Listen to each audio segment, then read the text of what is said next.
Daily ஒரு Visu sir movie share பண்ணலாம் நான் இருக்கேன். ஸோ அவர் டைரக்ட் பண்ண மூவிஸ் எல்லாமே அவ்வளோ அருமையாக இருக்கும்.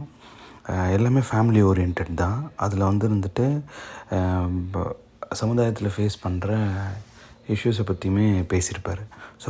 ஸோ ஃபஸ்ட் மூவி நான் சஜஸ்ட் பண்ணுறது கண்மணி பூங்கா. ஸோ இந்த படத்தோட ஓவர்லைன் பார்த்திங்கன்னா இது விஷு, அதுக்கப்புறமேட்டு அவரோட அண்ணன் கிஸ்மோன்னு சொல்லியிருப்பாங்க. 2 பேர் நடிச்சிருப்பாங்க. இதில் ஆக்ட்ரஸ் சரிதா இருந்துட்டு டியூவல் ரோல் பண்ணியிருப்பாங்க. ஸோ ஒரு ரோலில் அவங்க விசுவோட ஒய்ஃப், இன்னொன்று கிஸ்மோ அவரோட ஒய்ஃபாக இருப்பாங்க. ஸோ இப்போது விசு அண்டு சரிதாவோட கப்பல், அவங்களுக்கு குழந்தையே பிறக்காது. Second couple Gizmo and Saritha another twin, அவங்களுக்கு நிறையா குழந்தைங்க பிறக்கும். ஸோ இதில் இவருக்கு விசுக்கு ஆண்மை குறைபாடு இருக்கும்.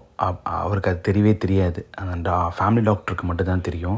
ஏன்னா அவர் அந்த சிகரெட் பிடிப்பார், அப்புறம் கிரிக்கெட் விளையாடும் போது அடிபட்டுருக்குமா சம்திங், அந்த ஒரு இது இருக்கும், அந்த லைன் இருக்கும். நீங்கள் மூவி பாருங்கள், அப்போ தான் இன்னும் இன்ட்ரெஸ்டிங்காக இருக்கும். ஸோ இது அவங்க ஹஸ்பண்டுக்கு தெரிஞ்சிடவே கூடாதுன்றது அவங்க ரொம்ப இதாக இருப்பாங்க. ஆனால் விசுவோட அம்மா செகண்ட் மேரேஜ் பார்த்துக்கிட்டே இருப்பாங்க. ஸோ இவங்க கடைசி என்ன பண்ணுவாங்கன்னா, அவருக்கு அந்த கஷ்டம் வந்துடக்கூடாது, நமக்கு மலடி பேர் இருந்தால் கூட பரவாயில்ல. படம் ஃபுல்லாகவே மலடின்னு அந்த வேர்டு ரிவால்வ் ஆகிட்டே இருக்கும், அந்த வேர்டு. ஓகேங்களா? ஸோ என்ன பண்ணுவாங்க, இவருக்கு ஹஸ்பண்டு கெட்ட பேர் வந்துடக்கூடாதுன்னு சொல்லிட்டு இவங்க அவங்களோட கர்ப்பப்பையை ரிமூவ் பண்ணிவிடுவாங்க. ஸோ இவங்க விசுவோட அம்மா அவங்களுக்கு இந்த இம்பார்ட்டன்ஸை பற்றி தெரியாது. ஸோ அடுத்தடுத்த பொண்ணு பார்க்கணுன்னு சொல்லிகிட்டே இருப்பாங்க. ஸோ இதை ஸ்டாப் பண்ணுறதுக்கு என்ன பண்ணணும்னு பார்த்து அவர் அதே ஃபேமிலி டாக்டர்கிட்ட எனக்கு நீங்கள் குடும்ப கட்டுப்பாடு ஆப்ரேஷன் பண்ணிவிடுங்க, அப்போ தான் எங்கள் அம்மா ஸ்டாப் பண்ணுவாங்க அப்படின்னு சொல்லிட்டு. அவருக்கு அவரோட இம்பார்ட்டன்ஸை பற்றி தெரிஞ்சிச்சா இல்லையா அப்படின்றது தான் ஸ்டோரியா அப்படின்னு நீங்கள் பாருங்கள். சீரியஸ்லி இது ஒரு நல்ல சஜஷன். நீங்கள் ஒரு தடவை வாட்ச் பண்ணி பார்த்துட்டு கமெண்ட் பண்ணுங்கள்.